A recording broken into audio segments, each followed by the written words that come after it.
bastante argumento para rebater o pessoal do heliocentrismo. Ficou difícil para eles, né? Não só porque é mais difícil, precisa estudar um pouquinho, Sim, sim. mas também porque é difícil, né, argumentar para a teoria errada. Por isso que eu falei que era para trocar, né? Quem estava na Terra plana já tinha sofrido, era para ir pro não continuar no geocentrismo. Mas por outro lado, o geocentrismo ele é mais intuitivo, né? Ele é mais que nem lembra um pouco a Terra plana, né? A gente olha e vê o Sol se movendo e parece que ele está girando ao redor da gente. Sim, é difícil de argumentar. Pois é. Aí a base para argumentar a favor do geocentrismo é a teoria do Aristóteles, né?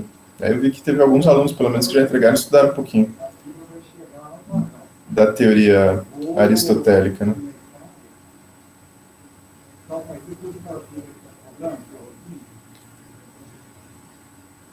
Vocês conseguiram estudar um pouquinho de quinta para cá sobre Aristóteles?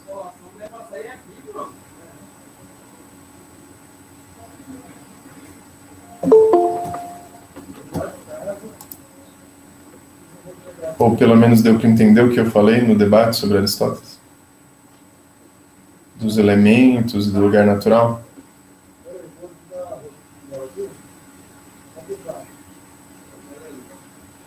Vocês desculpem um pouquinho o barulho que está falando aqui, que tem gente instalando internet lá embaixo.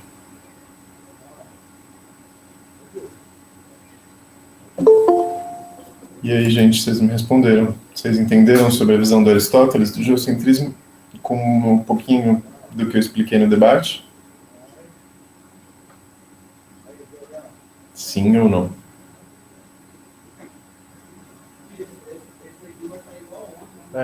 Eu sou do júri, mas entendi sim. Até no ensino médio, eu não lembro aonde, em qual matéria, mas eu tinha visto isso daí. Eu acho que era na de átomo. Eu Sim, não lembro a matéria, mas eu vi isso daí do Aristóteles já. sim, Aristóteles é a base de tudo na história da ciência, né? Ele falou sobre como o universo é feito, então é a base de história da cosmologia, mas ele também falou sobre os bichos, sobre éticas. Então, quase toda a disciplina da escola, quando você começa a voltar e falar como era antigamente, eles chegam no Aristóteles, né? Então é bem provável que você tenha ouvido falar dos elementos, dos gregos, na aula de química, né? Quando vai falar sobre teoria da matéria, o átomo, o que é feito, eles falam que os gregos tinham essa concepção que tudo era feito desses 4 elementos. E das esferas, né? Aí eu postei lá no Classroom, deixa eu começar explicando sobre o Classroom, né? Eu não vou apresentar a tela não, meu computador é LEDinho, mas abram aí o Classroom de vocês para vocês irem acompanhando. Eu vou basicamente falar em ordem. Tem lá começa, né, com a aula 1, aula síncrona semanal, isso tudo a gente já passou. Eu estou apresentando porque teve gente que chegou atrasado e é bom recapitular um pouquinho para eles, né, gente? Dar uma explicação bem de leve sobre o que já estava acontecendo. Então tem todo lá, aula 1, aula 2 e as datas, tem a gravação das aulas no Meet, para vocês irem assistindo quando vocês não puderem participar, né? E isso são materiais, não são atividades. Vocês só assistem a aula e veem o que a gente discutiu.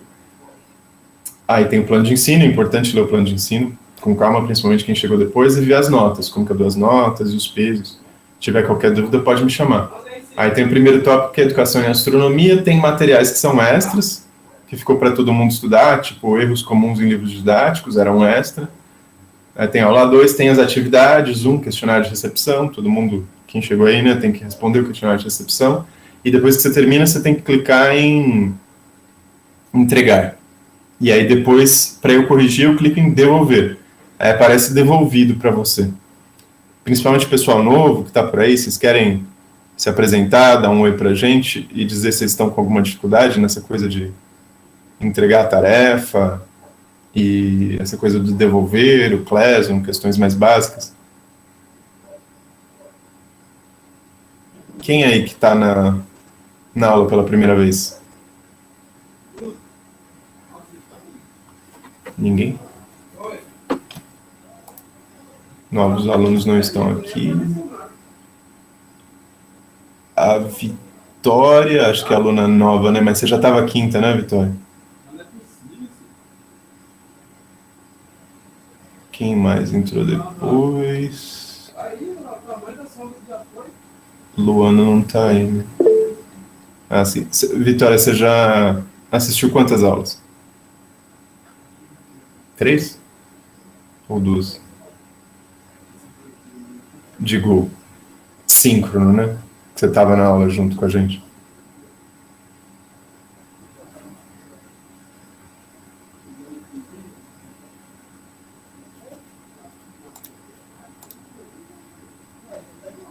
Bom, esperar aí a Vitória responder, né? Bom, aí o próximo tópico é Sistema Sol-Terra-Lua. Ah, legal. Essa é a terceira, né? Que você já viu. Então você já está um pouquinho mais adiantado. Teve gente que eu acho que, se não me engano, entrou semana passada. Aí a próxima tem lá Sistema Sol-Terra-Lua. Aí teve o debate. Tem uma atividade para entregar, dia 10 de setembro, então tem muita gente atrasada, que é um resumo do debate Terra plana, Terra esférica, que era para vocês fazerem como se fosse um trabalho, uma coisa mais elaborada para comentar o que aconteceu no debate, né, e fazer um resumo dos conceitos. Eu não pedi do heliocêntrico geocêntrico, porque vai dar muito trabalho para vocês fazer 2 relatos, né, tem que terminar primeiro do Terra plana, Terra esférica, depois a gente vê como vocês podem fazer mais ou menos a mesma coisa para o portfólio, que é uma das coisas que tem que estar lá, vocês têm que ler no plano de curso, que eu não vou dar muitas provas, mas vou dar portfólio. Então, em toda aula, vocês têm que ficar registrando no Word, e é bom salvar as coisas em Word, hein? Não confiem nos sistemas que eles caem e tal, os arquivos somem. Aí, guardar no seu computador, na nuvem, alguma coisa assim. Tudo que você faz, ao longo de cada aula, tem que botar suas perguntas, os debates, vai fazendo como se fosse um diário do que você está aprendendo e fazendo ao longo do curso. Aí teve a aula 3, dia 25/8, aí tem materiais extras, tipo escalas do universo, que é para vocês verem. E teve uma atividade importante que foi fazer um vídeo sobre o sistema Sol-Terra-Lua. A gente discutiu bastante aí no passado, né? E os videozinhos estavam muito bons. Aí o próximo tema foi a história da astronomia. Teve a aula 5, dia 9, que foi semana passada, e a aula 6, que é a aula de hoje, que eu postei. Aí nesse material, hoje, depois que a gente terminar essa gravação, ele processa, aí ou hoje ou amanhã eu posto o link lá, para quem não estava na aula síncrona poder assistir. Aí tem outros materiais que eu coloquei essa semana. Tem uma animação sobre heliocentrismo e geocentrismo, é um filmezinho que mostra os 2 sistemas e um vídeo de como que é a órbita no sistema geocêntrico, como que é no heliocêntrico. Porque a maior parte dos livros explica isso com texto, né, e com uma coisa parada. A coisa em movimento ajuda muito a enxergar, né, como que é a visão do espaço, da Terra no centro, os planetas girando ao redor dela, aquela coisa das esferas, do Aristóteles, que é um negócio bem legal da gente imaginar, né, vendo a animação, e como que é o sistema heliocêntrico, que, como o pessoal falou no debate, né, um dos primeiros a propor o sistema heliocêntrico foi um grego, e ninguém deu bola para ele, o Aristarco, que ele basicamente chutou, assim, sabe? Falou, pode ser que o Sol seja o centro. Mas na época todo mundo aceitava o sistema geocêntrico, né, do Aristóteles, então o Aristarco ficou como um cara assim, deu uma ideia interessante. Talvez o Sol seja o centro, mas ele não tinha muito argumento. Tudo que tiver antes da aula 6 e aula 5. A ordem, gente, eu não sugiro que vocês vejam, porque a ordem é a ordem de postagem, aí às vezes a ordem é diferente. Então não tá assim. Eu tento, claro, sempre organizar, né, mas às vezes pode ter uma coisa que não esteja certinho na ordem. Então, se vocês verem aí em História da Astronomia, o primeiro é a última coisa que eu postei, né? É a aula 6. E aí, para baixo, é de baixo para cima, né? Então, a atividade 1 é em relação à aula 5. Depois, o termo de consentimento é em relação à aula 5 também. A apresentação da sequência é a primeira coisa. Então, ele vai indo de baixo para cima, porque, né, é na ordem de postagem.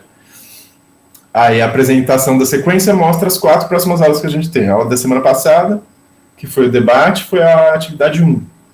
Aí hoje a atividade 2, que eu vou discutir as visões de ciência com base nas questões que eles fizeram no debate.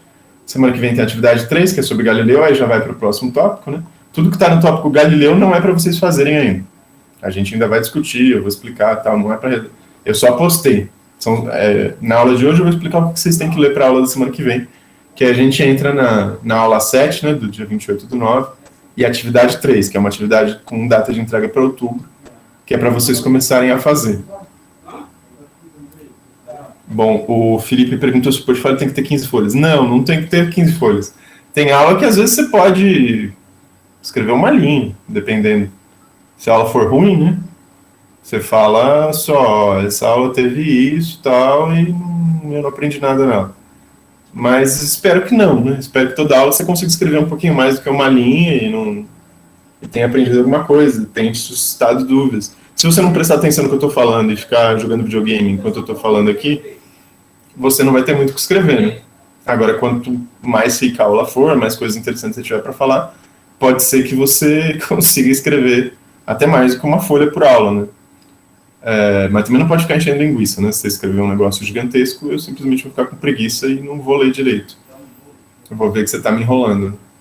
Então, não tem certinho quanto que é para ter por aula, mas basicamente é para você nem ser muito detalhista, né? Para ficar contando tudo que aconteceu na aula, nem ser muito preguiçoso, né? Tem que falar os pontos principais, botar comentários interessantes, enfim.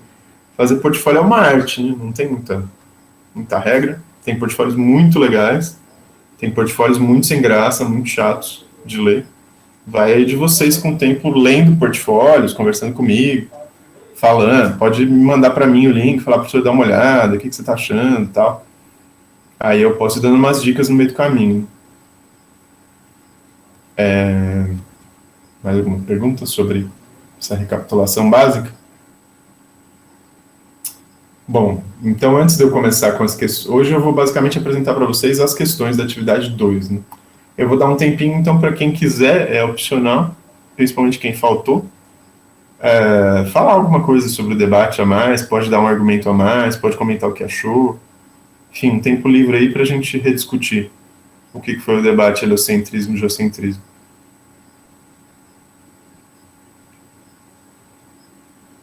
Alguém gostaria de falar alguma coisa?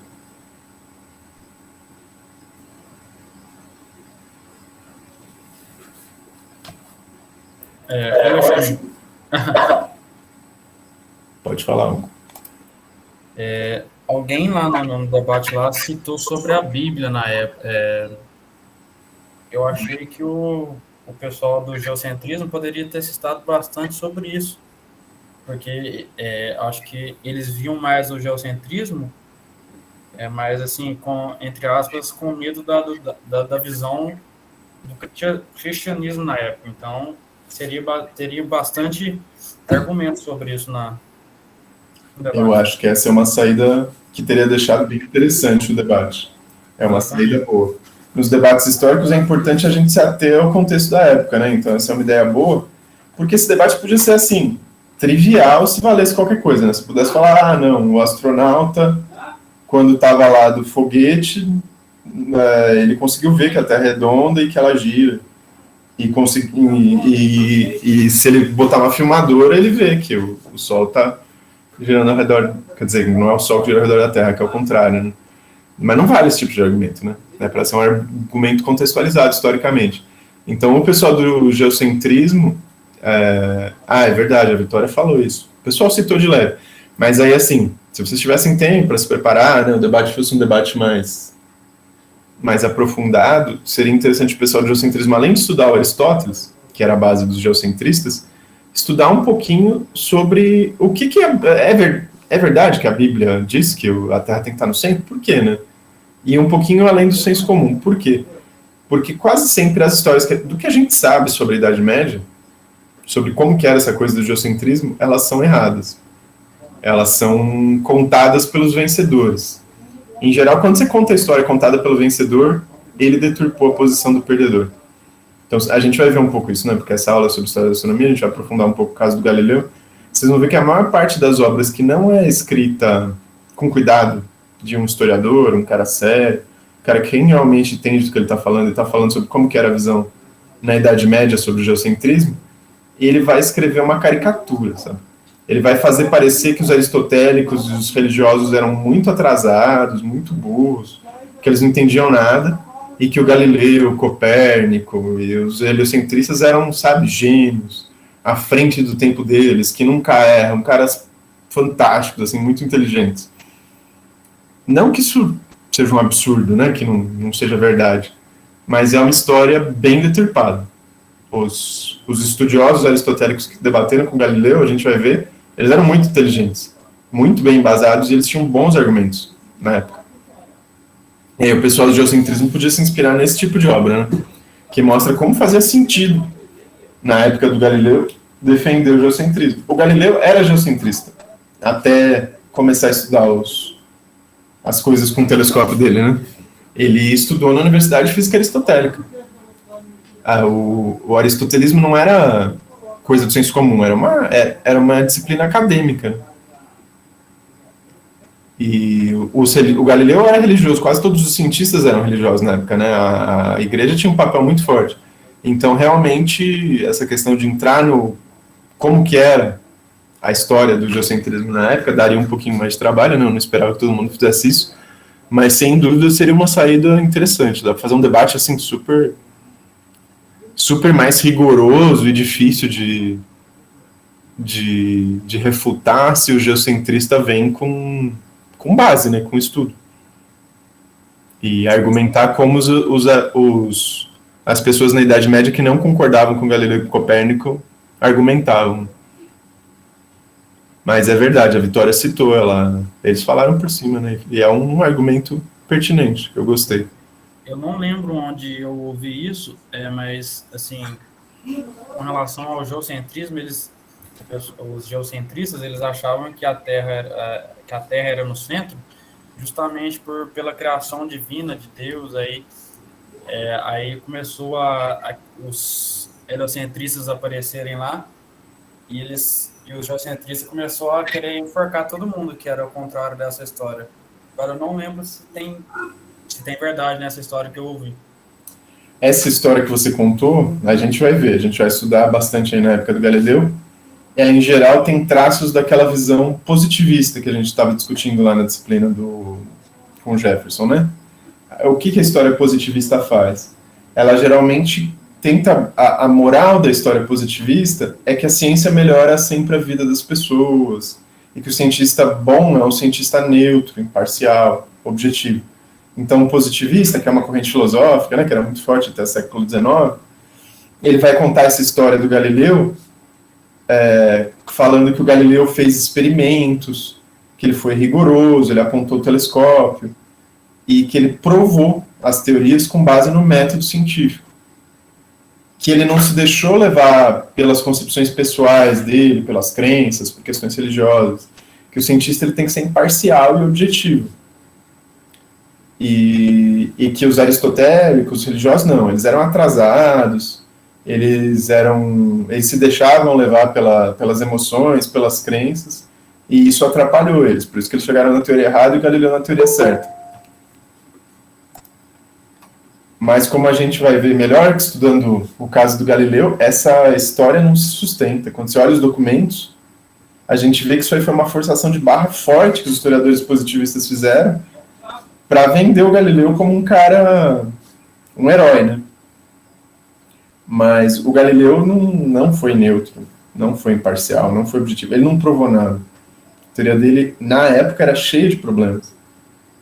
E aí a gente vai ver que os aristotélicos tinham bons motivos racionais para duvidar do que o Galileu e o Copérnico estavam falando na época, né? Não foi uma questão assim de a ciência boa contra a religião má, sabe? Religião atrasada e a ciência iluminada. Essa história foi muito fortalecida, principalmente depois da Revolução Francesa. O movimento que surgiu depois da Revolução Francesa, o Iluminismo, tentava convencer as pessoas, né? Era um movimento político, porque durante a Idade Média a igreja tinha muito poder e estava aliada à nobreza. E aí a Revolução Francesa aconteceu no final do século XVIII, né? 1789, lá em Paris, os burgueses, que eram a classe dos trabalhadores manuais, comerciantes, eles começaram a enriquecer, tomar o poder e organizaram uma disputa, né, de classes, e conseguiram tirar o poder das mãos da igreja e da nobreza, a partir do final do século XVIII. Aí essa nova classe dominante, que eram os comerciantes, que conseguiu derrubar, né, as monarquias e os nobres e a igreja do lugar, ela tinha uma ideologia nova associada, e aí a ciência era aliada deles. Então fazia sentido para os cientistas, para os filósofos, os enciclopedistas, né, o D'Alembert, Diderot, que defendiam os ideais de liberdade, igualdade, fraternidade, fortalecia a visão de mundo de que tudo que era antigo e medieval, religioso, era atrasado, e tudo que era novo, o típico da burguesia, a ciência, o método científico, era bom e melhorava a vida das pessoas. É por isso que eles elegeram esses heróis. Né? Os heróis dessa nova visão de mundo eram o Galileu, o Leonardo da Vinci, enfim, os cientistas famosos, né? Que derrubaram o dogmatismo da igreja. E aí, durante muito tempo, essa visão foi bem difundida. E como tudo na história, não dá para dizer que essa história é completamente falsa. Essa história tem muita verdade. É a história que está aí. A maior parte dos artigos de divulgação, até hoje, quando vão falar do Galileu, falam desse Galileu. Só que aí, no século XX, quando a história começou a melhorar, né, teve muito historiador profissional se dedicando a isso, a qualidade historiográfica começou a melhorar. E aí eles viram que tinha muita forçação de barra nisso.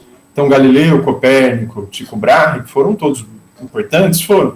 Mas eles não foram gênios à frente do seu tempo, que não erraram, neutros, imparciais, que fizeram só experimentos e provaram a verdade contra a gente atrasada. Não, foram debates intelectuais complicados, complexos, interessantes, e teve acertos e erros dos dois lados. Sempre que você olha a história da ciência de perto, ela é muito mais interessante do que essa caricatura positivista.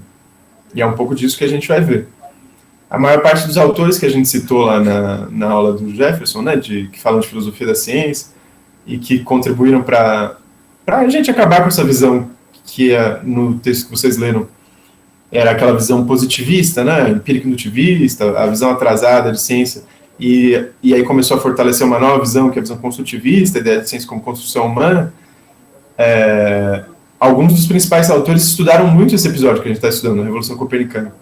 Um deles é o Thomas Kuhn, um historiador dos Estados Unidos. Ele tem um livro que chama Revolução Copernicana, que é muito interessante, e é a base da maior parte dos textos que eu li, que eu passei para o Gabriel ler no mestrado dele, do que a gente está estudando aqui. Né? O livro do Thomas Kuhn mesmo é um pouquinho mais maior, não é difícil, eu recomendo, quem tiver tempo, vale a pena ir atrás de ler o Thomas Kuhn no original, né? Principalmente quem gosta dessa área de História e Filosofia da Ciência. Mas como vocês estão no começo, isso não é um curso de História e Filosofia da Ciência, é um curso de Astronomia, eu trouxe para vocês na aba História da Astronomia, o terceiro tópico é Materiais sobre História da Astronomia. Aí lá tem uns textos feitos por mim e por outros colegas meus para o ensino médio, mas baseado nesses estudos, né?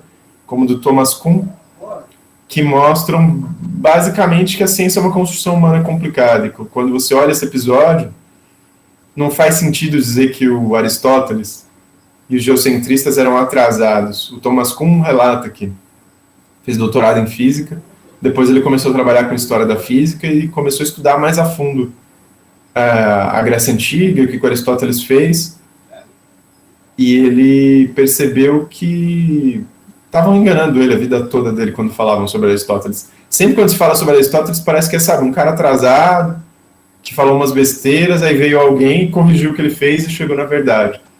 Mas historiadores, indo mais a fundo, entendendo melhor o contexto, começaram a perceber que, em cada época, essas teorias hoje consideradas atrasadas faziam muito sentido. E o processo de evolução da ciência, ele não é uma linha contínua, uma evolução com base em experimentos e acertos. Ele é muito mais complicado. Tem muitos acertos, erros, debates. E, em geral, as teorias que foram descartadas, elas tinham muitos pontos positivos, né, muitos pontos a favor. E esse é o caso do geocentrismo. Por isso que nos textos que eu coloquei para vocês, tem lá umas 2 ou 3 páginas, cada um explicando qual que era a ideia do Aristóteles, como que é essa ideia de lugar natural, para vocês entenderem um pouquinho melhor e não... Aí eu já vou entrando um pouco no assunto da aula de hoje, né? Que é comentar as respostas de vocês. Muita gente mostrou nas respostas traços dessa visão positivista, né? De dizer que o heliocentrismo é baseado em estudos, na matemática. O geocentrismo é baseado no senso comum. Não. A teoria aristotélica era um estudo, ela não era matemática como a gente conhece hoje. Ela era baseada em palavras, mas ela era rigorosa.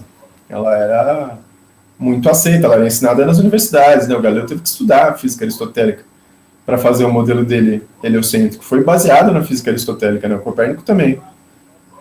E aí essa transição do mundo aristotélico para o mundo newtoniano, que é o nosso mundo, ela não foi abrupta. O Thomas Kuhn, que foi esse historiador, ele criou o conceito de paradigma para falar disso.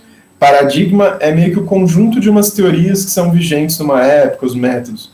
Então, o Thomas Kuhn estudou muito nesse livro, chamado Paradigma Aristotélico Ptolomaico. Aristóteles era um grego, Ptolomeu era do fim da época da Grécia, outro cara que também defendeu o heliocentrismo. Por isso, Paradigma Aristotélico Ptolomaico, né? Os modelos do Aristóteles e do Ptolomeu, que ficaram vigentes durante muito tempo, e até a época do Galileu muita gente aceitava eles. E aí essa transição de paradigma não foi abrupta, não foi assim, o Galileu apontou um telescópio, pronto, mudou. Não, foi gradual. O Galileu ainda tinha aspectos do paradigma anterior, começou uma ruptura, e a transição para o próximo paradigma levou aí séculos, né? Foi só com a mecânica newtoniana que as bases desse paradigma foi consolidada e veio um novo paradigma, né? A ideia de que o heliocentrismo foi a mudança de um paradigma para outro, veio junto com uma mudança na física, né? Da ideia de mecânica, da ideia de referencial. Os gregos antes explicavam um movimento diferente. Para Aristóteles, o movimento era baseado na ideia de lugar natural e não tinha o conceito de inércia. Então, boa parte dos argumentos para fortalecer o sistema heliocêntrico dependiam do movimento dos corpos. E aí o Galileu começou a colocar a ideia da inércia, mas a inércia do Galileu não é a inércia que a gente conhece hoje. A inércia do Galileu é um pouco diferente. E aí só com a inércia na mecânica newtoniana, que foi feita pelo Galileu, Descartes e outros, que é a ideia de um corpo mantém em linha reta a velocidade que ele já tinha, né, sem ter nenhuma força sobre ele, é que se consolidou a ideia de que precisa de uma força, né? A força gravitacional, que também foi o Isaac Newton, né, um dos caras que ajudou a desenvolver esse conceito, para explicar por que o Sol está no centro e a Terra, por causa da força gravitacional, orbita o Sol. Então foi um processo longo, complicado. A gente vai ver um pouquinho dessa história aqui, porque isso não é um curso de história, né? Um curso de história mesmo, depois a gente vai aprofundar isso mais. Curso de história da física. Mas vocês vão ver que essa história é uma história muito interessante, ela impactou completamente a história da humanidade. Porque o que se aprendeu com esse aspecto da transição do heliocentrismo para o geocentrismo impactou a nossa visão sobre o conhecimento como um todo. Então essa tese do Thomas Kuhn sobre o que a ciência e como ela muda, ela foi muito influente em tudo quanto é área. Eles usam a ideia de paradigma e em filosofia da ciência em todas as faculdades de humanas, né? Para falar sobre como que a gente chega na verdade, como a gente sabe que as coisas são seguras, que é a disciplina de filosofia da ciência. Aí todos os cursos de humanas precisam entender esse aspecto, né? E acabam estudando um pouco desse episódio. Eu falei muito, né? Não tem jeito, é um conceito bem teórico. Vocês estão me entendendo? Querem comentar alguma coisa? Tem alguma dúvida?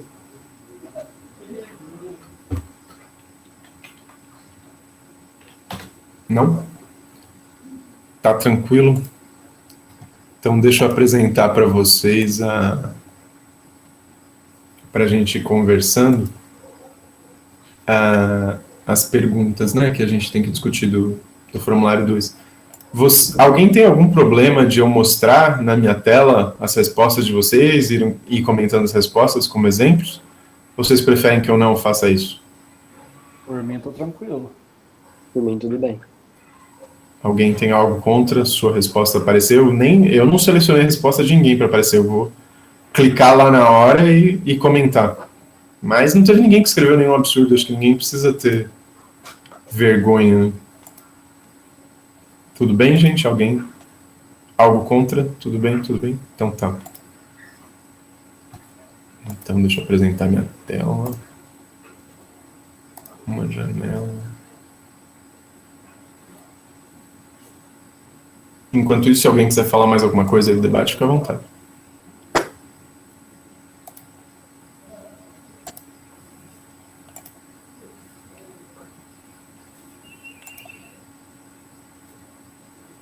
Vocês estão vendo minha tela?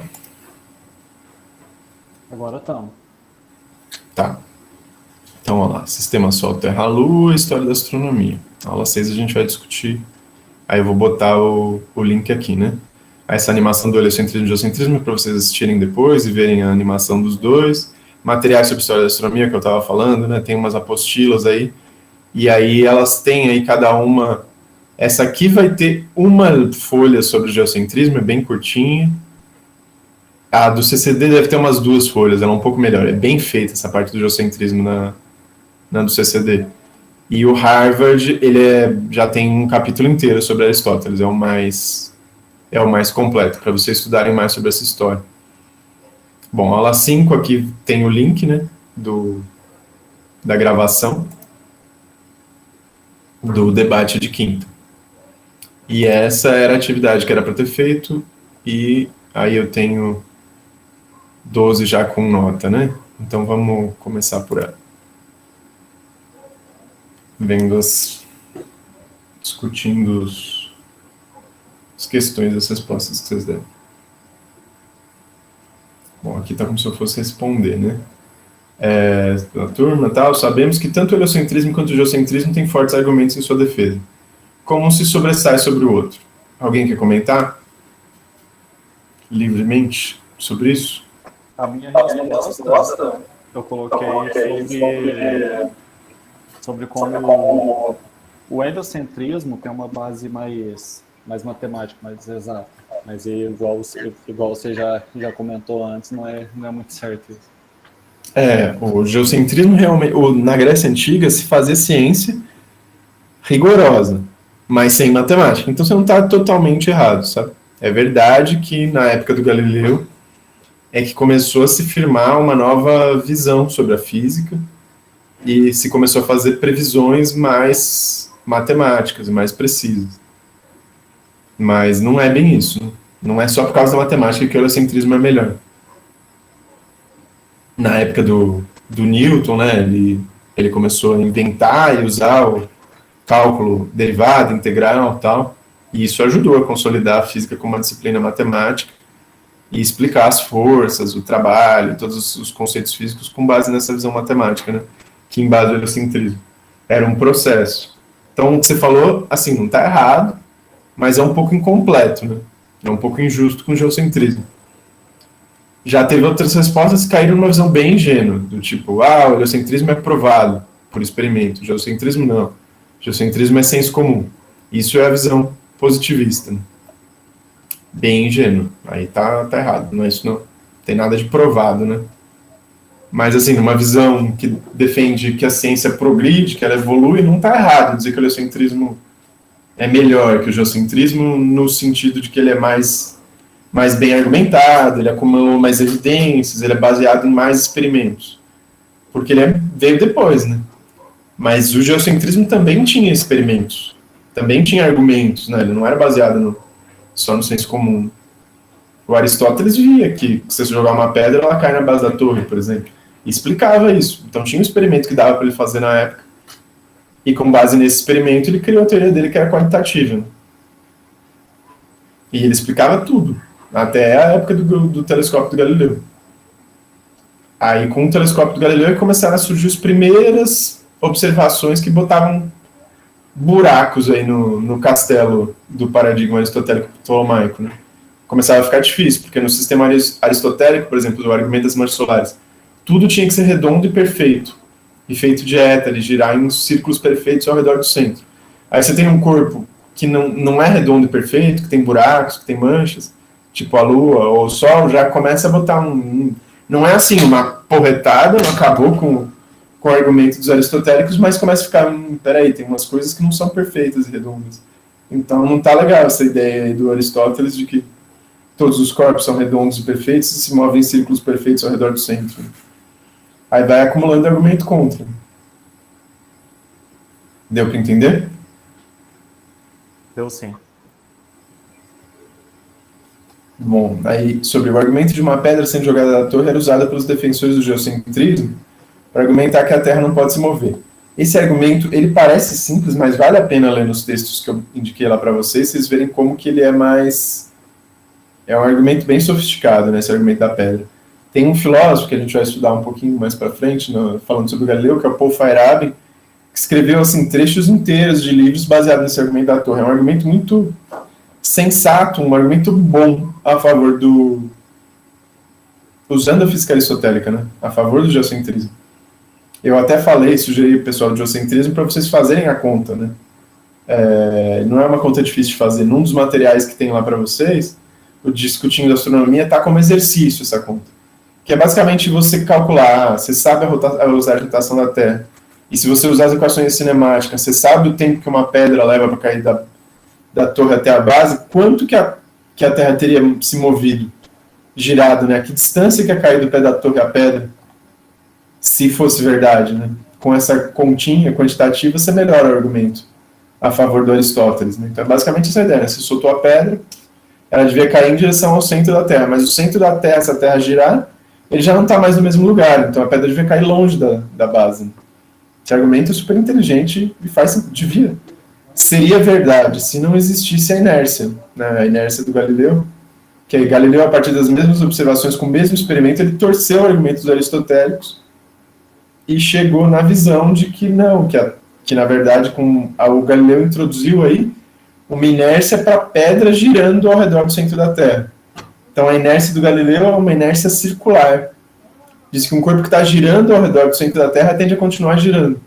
Esse não é o nosso conceito atual de inércia.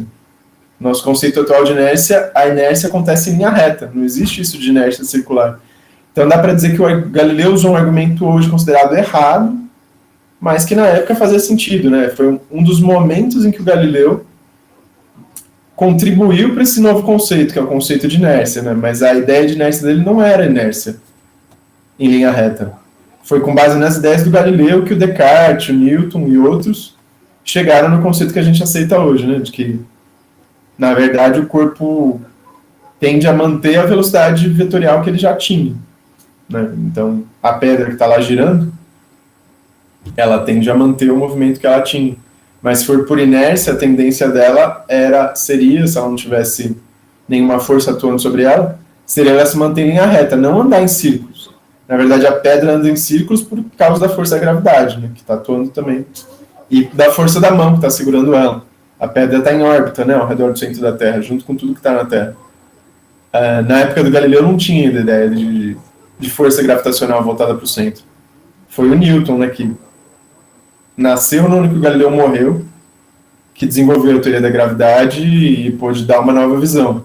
Então, essa pergunta aqui, ela era muito difícil no estágio que vocês estão, e provavelmente vai continuar sendo, né, porque vocês são calouros, vocês têm que saber muito mais física para entender esses argumentos todos. Então, lá no fim do curso, em História da Física, eu espero que vocês entendam melhor essas questões, né, que envolvem História da Mecânica, e como que foi consolidando quando vocês aprenderem Física 1, né, cálculo, derivada, os conceitos de força, vai ficar mais fácil de entender esses argumentos do Galileu envolvendo mecânica a favor do heliocentrismo. Mas, por enquanto, basta saber que, sabe, o buraco é mais embaixo. Deu muito trabalho para o Galileu argumentar contra os aristotélicos, não foi uma questão simples. Beleza, gente? A Emanuela não achou questionário. Sobre o questionário, questões técnicas. Muita gente preencheu com o Gmail. Não façam isso, tá? Não pode. Dessa vez eu deixei, tudo bem. Para mim dá muito mais trabalho quando vocês preenchem com o Gmail, que eu tenho que ficar caçando quem é o Gmail de quem. Mas jamais entrem no campus virtual com o Gmail logado. Sempre, sempre, sempre, senão vai dar um monte de problema. Você tem que abrir uma nova guia, deslogar do Gmail e entrar só com o e-mail da UFLA. Por quê? Porque senão acontece um monte de bug. Você vai ficar pedindo para solicitar acesso ao meu questionário e eu não posso dar acesso. Porque se eu der acesso ao questionário, você vai querer editar meu questionário, não responder ele. Então, não entrem com o Gmail, tá? Entrem só com o Felipe falando, não tem opção de postar atividade de ontem. Qual atividade, Felipe? Qual que é o título dela?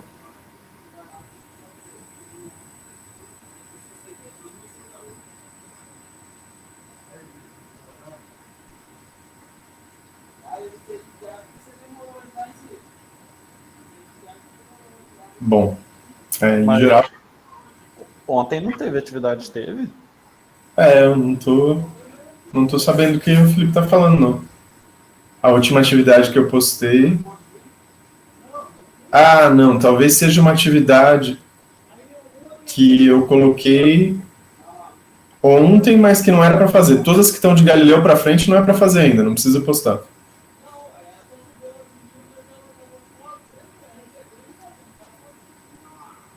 Galileu eu ainda vou falar na aula hoje, que é para vocês lerem, se prepararem, e aí vocês fazem, então. A atividade 3 em diante. Bom, o que mais sobre o questionário para falar? Ah, sim, você tem essa... Realmente, quando você preenche o Google Forms, ele grava para mim, mas não fica para vocês, eu acho. Mas eu não entendo muito de Google Forms, não.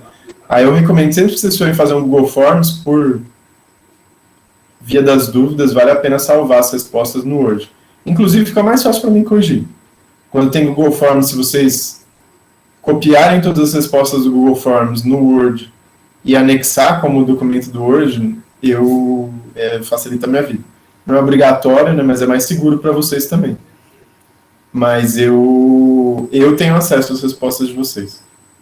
Né, e aí eu vejo lá o que ele postou.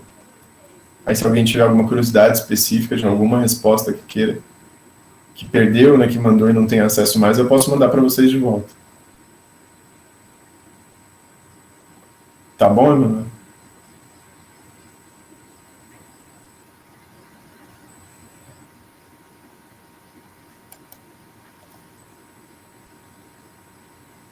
Bom, e a última... Ô, Alexandre, eu ia Pode escrever, mas ia demorar muito.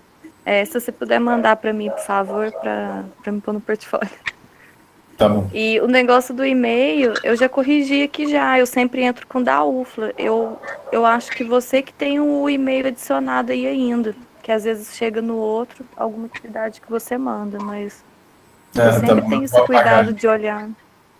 Eu Se tenho puder como... fazer isso, por favor. Até vocês já estão vendo, vocês já me vêm fazer isso agora. Eu vou olhar aqui em pessoas, aí a gente já vê se o seu do Gmail está aqui ainda. Olha, por exemplo, aqui tem 2. Eu vou manter esse aqui e vou apagar esse, quer dizer, a Priscila não está aí, né, na aula, acho que eu nunca vi ela na aula. Então, eu já apagaria, a não ser que ela saber que às vezes ela já vai perder todas as coisas que ela fez. Bom, a Emanuela está aqui. Ó, Vitória Oliveira, acho que isso aqui é um Gmail, hein? Vitória, tá aí? Posso apagar? Você fez alguma coisa nessa conta?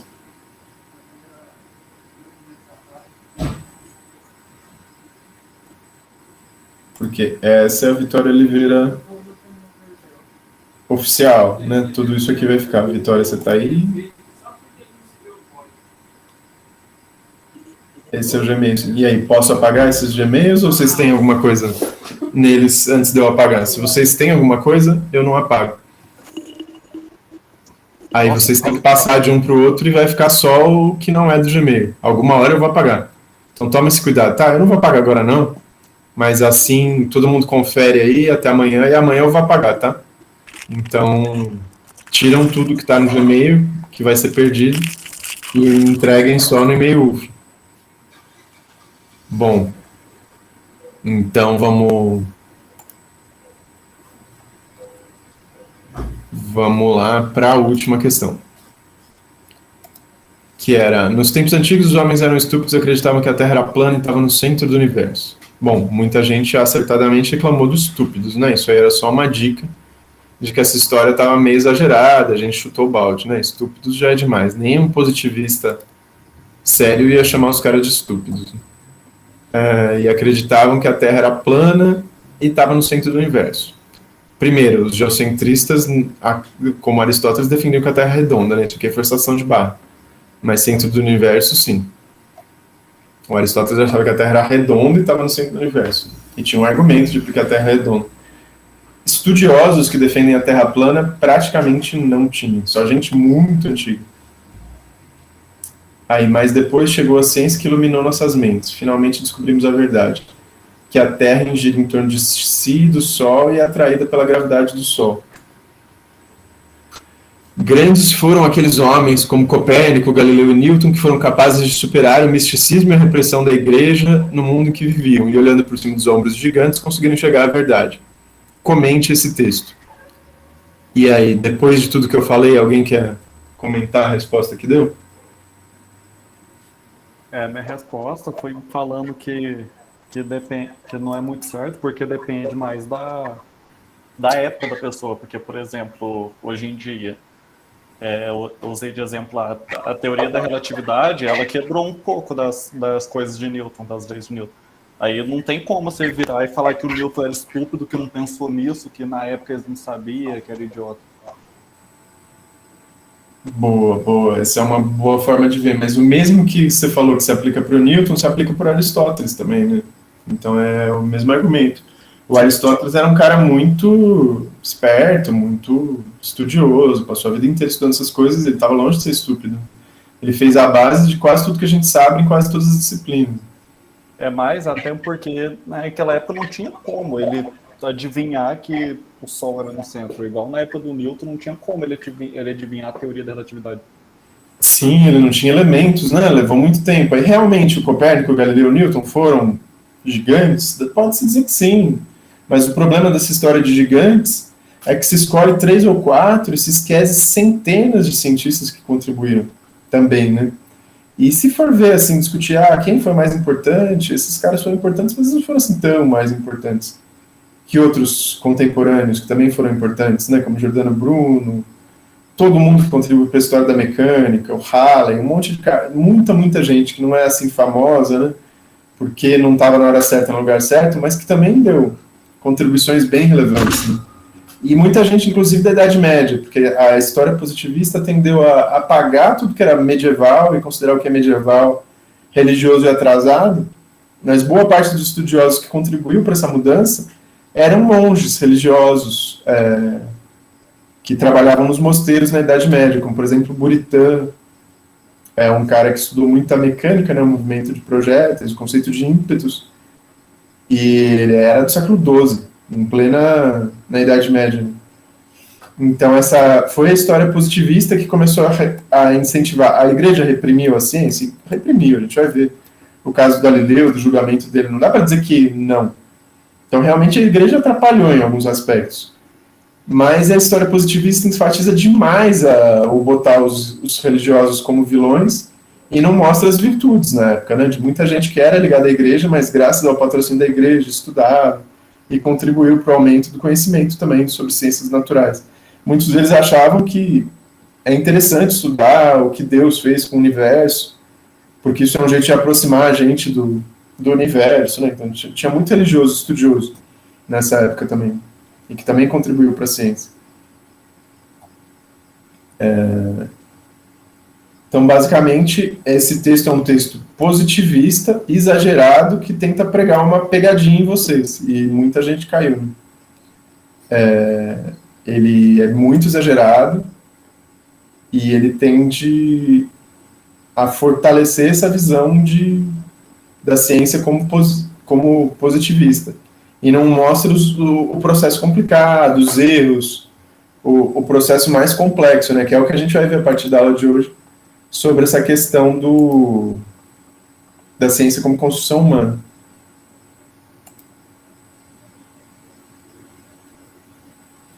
Aí, bom, alguém quer falar mais alguma coisa sobre as perguntas da aula 2? Uma coisa importante das perguntas da aula 2 é que, vejam só, aqui para mim... não, desculpa, aula 2 não. Estou viajando. Atividade 2, não, formulário.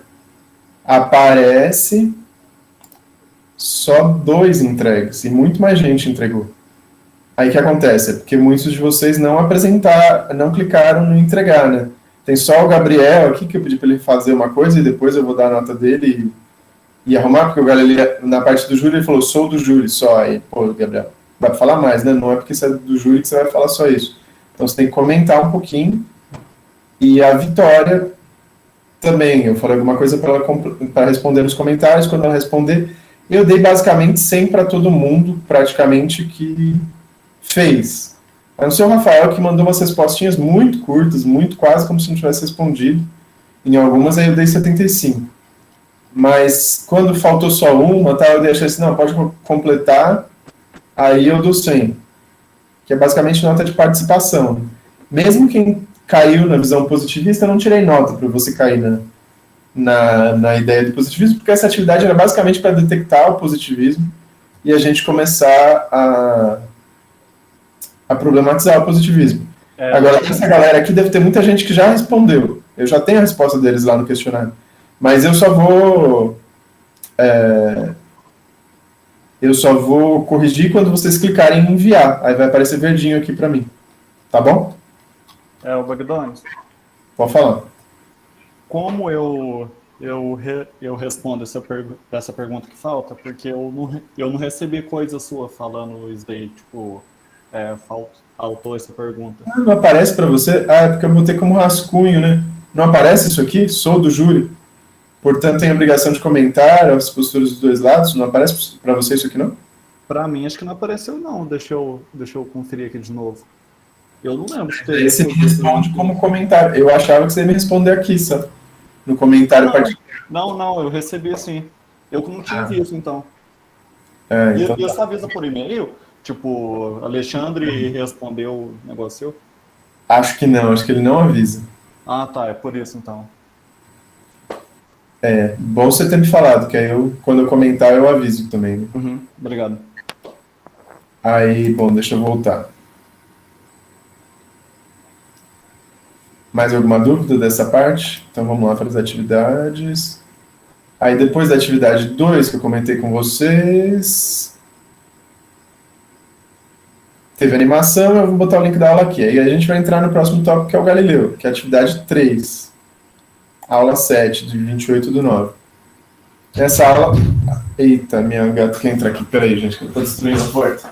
Meu Deus do céu. Entra, Ju. Gata forte, porradão na porta.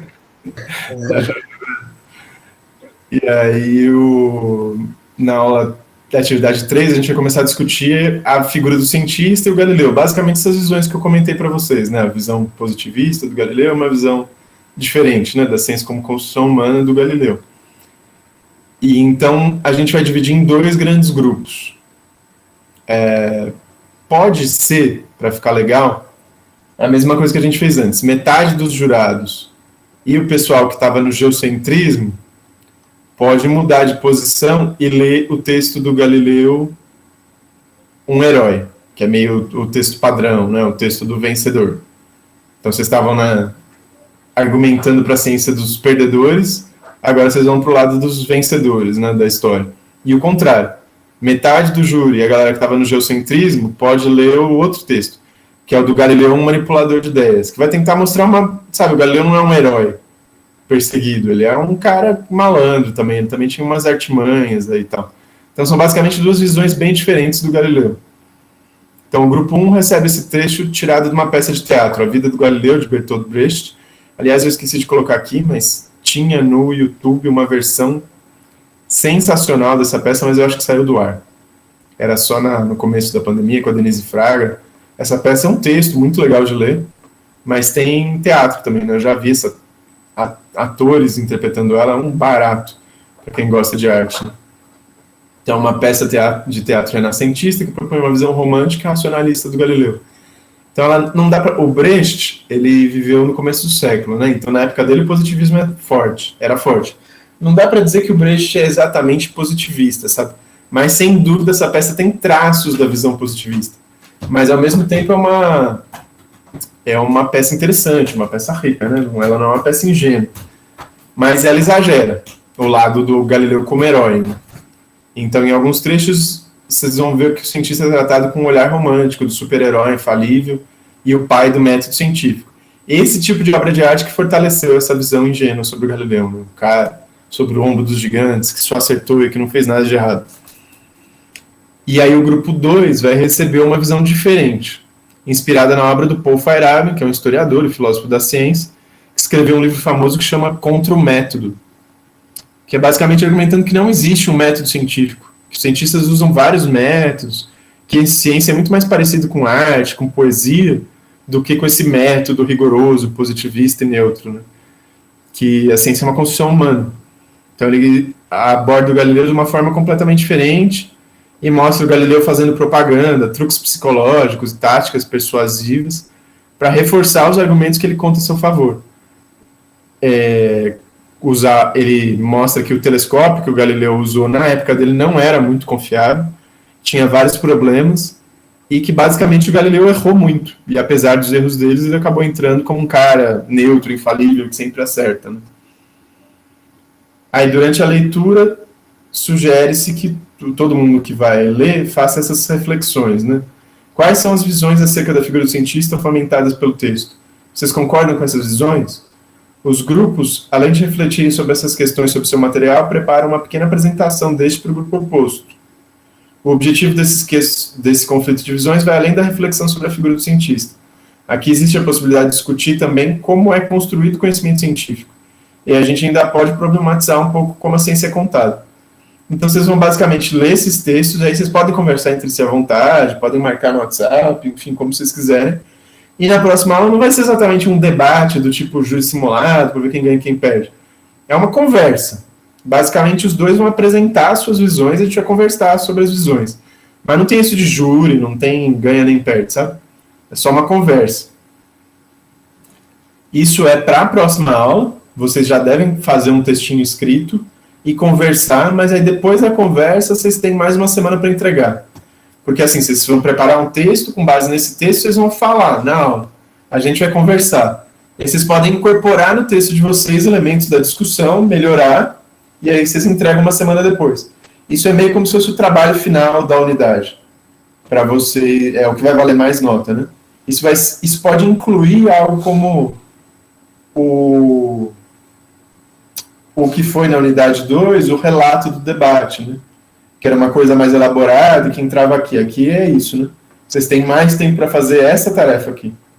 Meio que sintetizando o que vocês já fizeram sobre o debate do heliocentrismo e geocentrismo na forma desse texto. E aí aqui está um texto base que o Gabriel usou para fazer essa atividade, que eu indiquei para ele, né, um artigo. Galileu, um cientista em várias visões, que na verdade mostra 4 visões sobre o Galileu, não só 2, com base em diferentes autores, aí, o Galileu empirista, Galileu medieval, Galileu propagandista, que é o do Feyerabend, e questões para discussão sobre a figura do cientista. É um formulário e que tem questões para serem respondidas logo após a contraposição de imagens apresentadas sobre a figura do Galileu. Então, depois da aula, vocês vão responder o Google Forms, mas por enquanto vocês não precisam se preocupar com isso. Eu vou confirmar isso com o Gabriel, se é para vocês lerem antes ou não, mas eu acho que não é para ler, por enquanto, né? É só depois da aula eu vou passar o formulário e aí vocês vão responder. Mas por enquanto não é para entregar. Tá bom? É para depois da aula, né? É para entregar depois da discussão.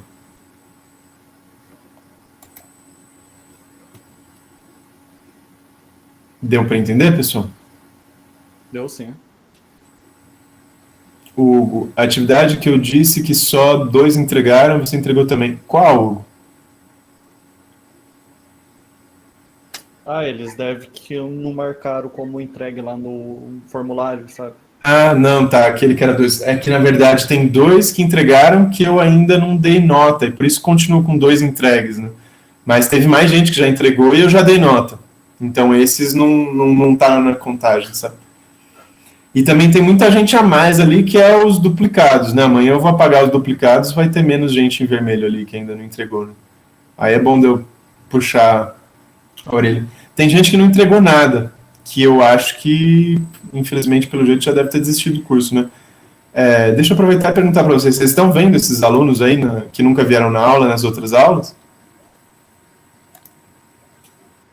Acho que não. A maioria são os mesmos sempre. Priscele, por exemplo, nunca veio. Ninguém conhece. Eu nunca vi, não. Thaísa.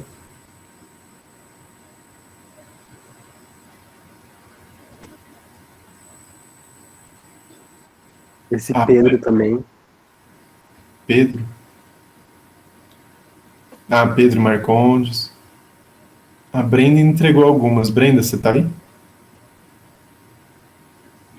Acho que ela parou de vir. Tainá vinha na aula. Os outros estão vindo.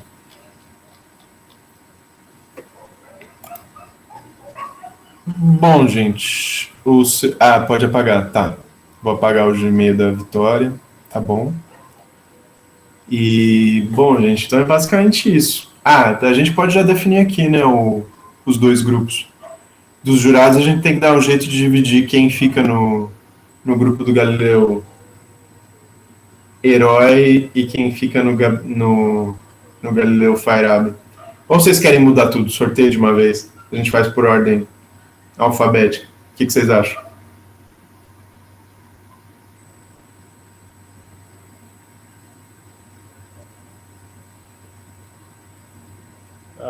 Essa parte de sorteio aí, quem sabe é o Gustavo, que faz sempre. Eu organizo. É uma disputa, né? Acho que a gente pode fazer. Ó, vamos ver, tem 20 pessoas. E o Henrique acabou de sair. Aqui, dos que estão, tem 20 pessoas. Então, se a gente pegar tá em ordem alfabética esse negócio? Tá, ó. Então tem 2 Alexandres, tira daqui, né? Então, ó, do Abílio, metade são 10 pessoas. Então, Abílio, Ana Clara, Daniel, 1, 2, 3, 4, 5, 6, 7, 8, 9, 10. Até o Hugo pode ser o primeiro texto, o Galileu Herói, lá do Brecht, e da Jéssica em diante, 1, 2, 3, 4, 5, 6, 7. Não, aí ficou 7 e 10. Então, peraí.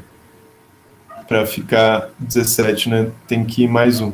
Então, pode ser o Gustavo para baixo, Gustavo Moraes, e Gustavo Henrique para cima. Então, um Gustavo fica num grupo, outro Gustavo fica no outro. A divisão é nos Gustavos. Pode ser? Beleza. Então, do Gustavo até o A, Gustavo Henrique até o A, vocês leem o primeiro texto. Do Gustavo Moraes até o Z, vocês leem o segundo texto.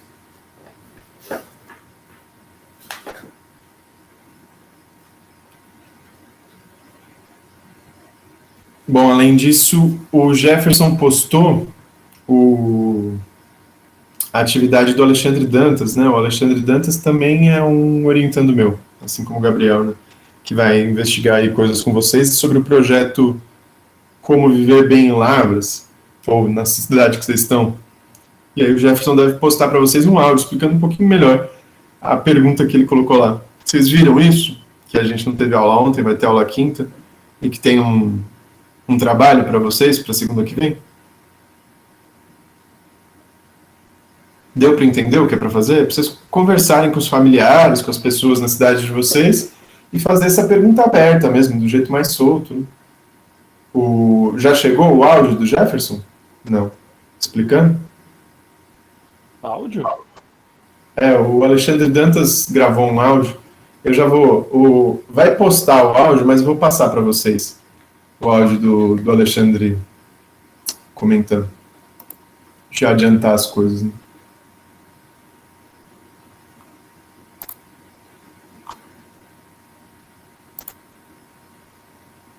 Pessoal, tudo bem? Peraí, tá muito baixinho.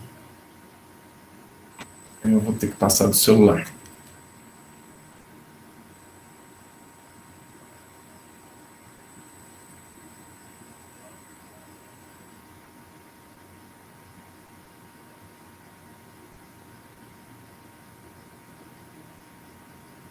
Pessoal, tudo bem? Vamos explicar melhor o problema que o Jefferson passou para vocês. Tá dando para ouvir? Que é para dar uma esclarecida, né? Talvez a pergunta tenha ficado muito vaga. Pois bem, a pergunta em si é: como viver bem na cidade em que você reside? Qual que é a ideia dessa pergunta? É que vocês, não só vocês, mas também perguntem para os seus parentes, amigos e por aí vai, que condições que uma cidade tem, que uma cidade precisa ter, né, para vocês considerarem viver bem nessa cidade. Como assim? Por exemplo, vamos pensar em segurança. Para mim, para viver bem numa cidade, a cidade tem que ser uma cidade segura. Tá, tudo bem. Mas aí o que é uma cidade segura, né? Isso também é importante aparecer. Por exemplo, uma cidade segura para mim é uma cidade que tem ronda policial com bastante frequência nos bairros. Ou então uma cidade que os bairros precisam ser melhor iluminados. Ou então a prefeitura precisa de algum jeito de diminuir a criminalidade ou algo assim. Certo? Essa é uma questão, por exemplo, de segurança. Agora, por exemplo, uma questão mais próxima de vocês seria: minha cidade é muito quente, certo? Como assim muito quente? Poxa, no verão, minha casa é um abafado que só, não dá para viver direito aqui dentro de casa. Eu sou obrigado a passar o dia inteiro fora, com as janelas muito abertas, ou tá tomando diversos banhos, ou caso vocês sejam afortunados o suficiente, preciso passar o dia inteiro com ar-condicionado ou com o ventilador ligado, certo? Então, é meio que levantar o problema e exemplificar e explicar um pouco melhor esse problema, certo? Qualquer dúvida vocês me procurem, ou a mim, ou ao Bagdonas também. E é isso, gente. Bons estudos. O Jefferson deve postar, mas eu vou mandar também aí para algum de vocês postar no grupo de vocês do WhatsApp, encaminhar o áudio. Alguma dúvida, pessoal, sobre a disciplina de astronomia ou sobre a disciplina de projetos? Alexandre, o texto com as respostas é só para anotação nossa, né? Não tem que pegar o texto, elaborar e enviar. Vai ser discutido em sala, né? É para vocês guardarem, discutir em sala, depois, com base na discussão, enviar para mim uma semana depois. Tá, Ele é liberado, né? Então vocês vão ter que entregar como se fosse um trabalho depois da discussão em sala. Uhum. Por isso que a data tá para 5 de outubro, né? Que é depois da semana que vem. Beleza. Obrigado. Imagina. Eu que agradeço sua pergunta. Alexandre, o relatório que é para ser entregue do debate é até dia 16, né? Esse último debate. O debate do heliocentrismo e geocentrismo não precisa de relatórios separado. O do Terra plana, eu não lembro a data. Beleza. Que aí vocês têm o tempo. Mas assim, tem lá a data de entrega. Se vocês demorarem, começa a descontar, mas não desconta muito por atraso, não desconta um pouquinho. Beleza. Mas tudo que vocês fazem, vocês têm que ir botando no portfólio. Eu vou dar nota do portfólio. Né? Então, teve lá a semana do debate heliocentrismo e geocentrismo, a nota de participação e tudo mais vai aparecer pela sua produção no portfólio. Que é uma nota grande, né, no portfólio. Se vocês olharem lá no plano de aula, é tipo 30%, 40%, uma coisa assim. Vale como uma prova, né, ou mais. Sim. Aí, no portfólio, não tem importância vocês olharem um dos outros. Tem uma parte que pode ser comum para todos. Se for para, por exemplo, falar o que aconteceu na sala, se for só os fatos, do tipo, o grupo do heliocentrismo disse tal coisa, o grupo do geocentrismo disse tal coisa. Isso pode ser igual para todo mundo. Vocês podem fazer um texto padrão junto e todo mundo comenta, assim, em poucas linhas, o que aconteceu. O que cada um tem que ter é a sua interpretação do que aconteceu, porque não é só para falar o que aconteceu, né? É para falar, o debate foi assim, foi assado, fulano falou isso, o ciclano falou aquilo. Aí você tem que falar alguma coisa no portfólio, do tipo, eu gostei desse debate, eu aprendi tal coisa, foi interessante por causa disso. Podia ser melhor se acontecesse aquilo, depois eu entrei na internet, pesquisei tal coisa, e vi isso aqui, para você fazer um comentário a mais sobre a aula. Né? Pessoal, aí é uma conversa entre eu e você, sem o resto do pessoal. Você pode usar o que você aprendeu com o resto do pessoal, mas dá a sua cara no portfólio. Né? Dá o seu toque para cada aula. Certinho?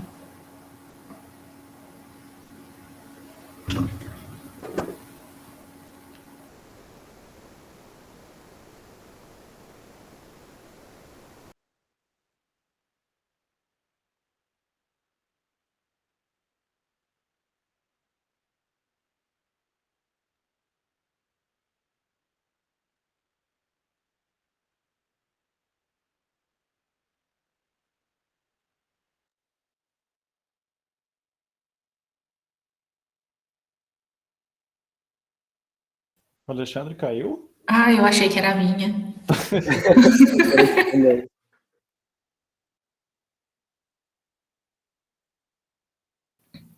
Parece que ele voltou.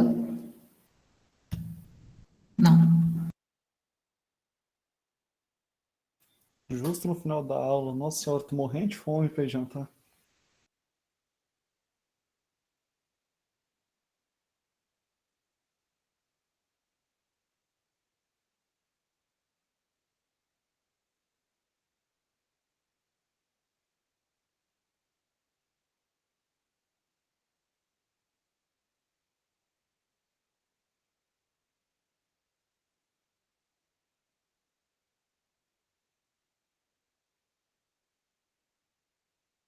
E agora? Esperar ele voltar para sair?